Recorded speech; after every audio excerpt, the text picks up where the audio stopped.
Good afternoon, my dear parishioners. For some reason, our live stream was disconnected from the church, so I decided to record the pastoral message and the sermon for you now.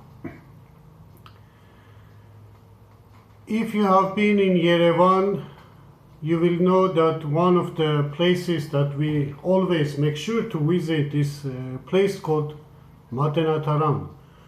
Matenataran's official name is Armenian Institute of Ancient Manuscripts, where along tens and thousands of manuscripts, there is one that is kept under the manuscript number N6288. It is a gospel known as the Gospel of Haghpat, and it is composed and produced in 1211 AD, 13th century, and we do know that it was commissioned by a man resident of Ani named Sahak. Once the manuscript was completed, it was taken to Ani, where it was illustrated by an illustrator, one of the best ones we have in 13th century, known as Markare, which translated means a prophet. Many scholars have studied thoroughly this gospel, published articles and books on it about its cultural, historical, and artistic significance. Today I want to talk to you and share my thoughts about one of the illustrated pictures found in this gospel, and it is the one depicting Palm Sunday, Jesus' entrance to Jerusalem.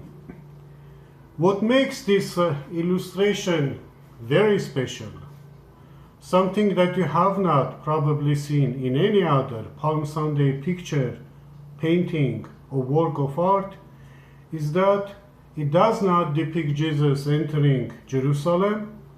Rather, Jesus and his disciples are passing to the triumphal arch of Horomos Monastery, which, though ruined, can be still seen not far from the outskirts of Ani. You will see no Jewish pilgrims in this illustration. Instead, you see ordinary Armenians dressed in 13th century clothing, greeting and welcoming Jesus to our capital city of Ani. Moreover, this illustration is especially important and significant because Markare, the illustrator, depicted the entire family of Sahak near their house.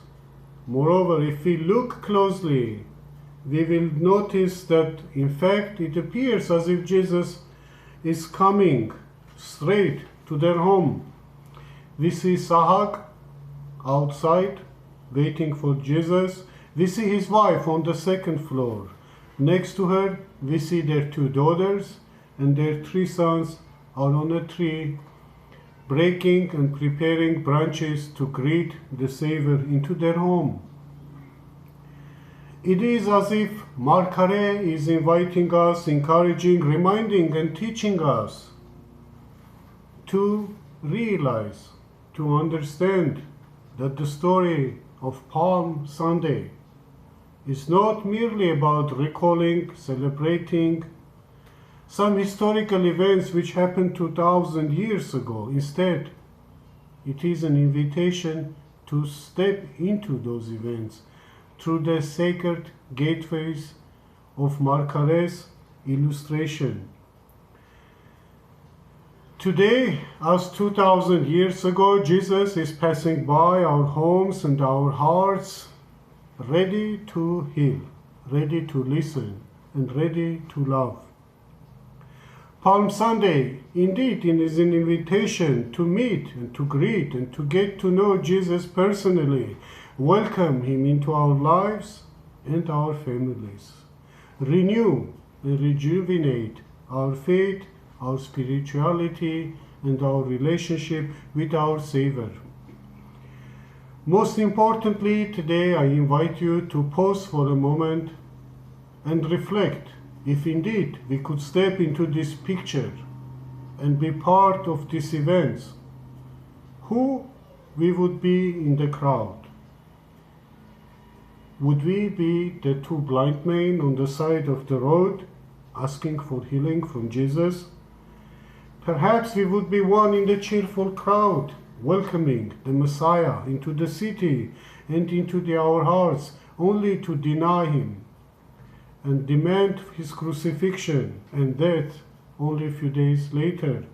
Perhaps we would be one of the disciples who, despite knowing Christ intimately, closely and personally, all denied even knowing him and abandoned him.